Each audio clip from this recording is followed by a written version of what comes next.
second was that the administration, or seemingly the Nigerian-controlled administration, is not putting its full effort into making the African Union peacekeeping force effective, and that's dooming the African Union mission in Darfur.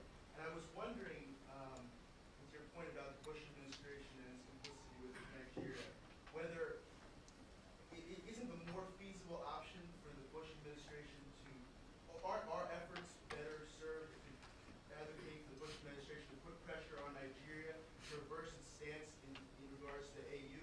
Isn't that more feasible than the United States actually putting troops on the ground?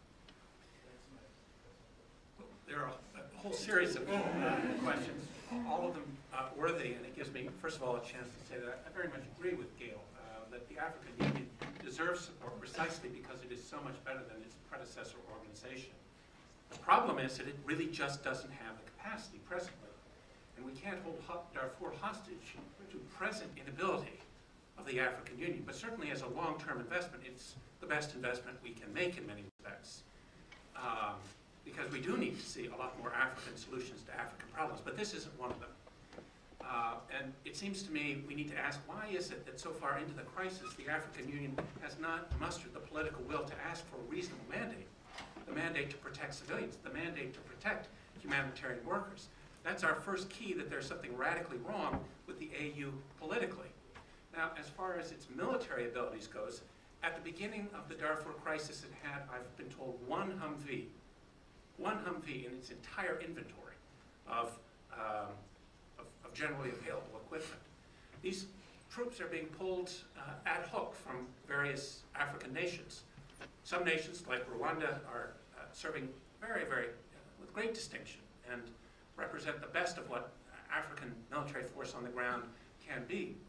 But if you simply look at the tasks at hand, protecting 150 camps with 2 million internally displaced persons, securing the corridors for humanitarian convoys in an area the size of France, protecting very vulnerable civilian populations that are currently inaccessible, allowing people to return to the sites of their villages or the burned out former villages in order to resume agriculturally productive lives. As soon as you start making this a task-driven humanitarian intervention, it's very clear that even the 6,000 troops that the Nigerians are now saying we need is a vastly inadequate force. If we are serious about civilian protection, we can do no better, I think, than look at what Romeo Dallaire has been asking for since September.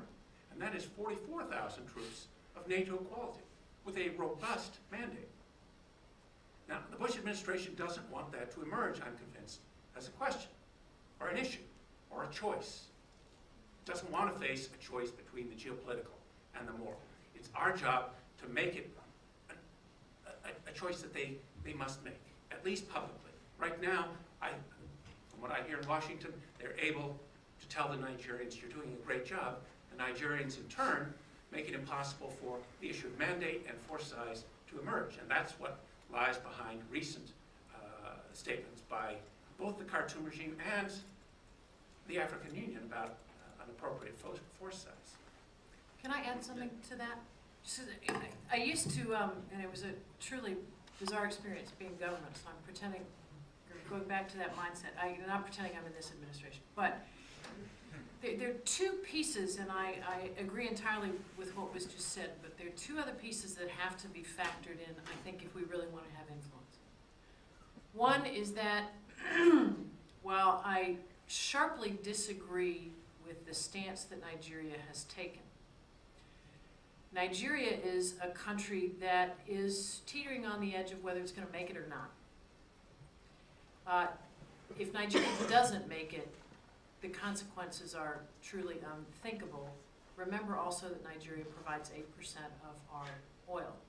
And if there's one thing that we know motivates the current administration, is where the oil comes from, right?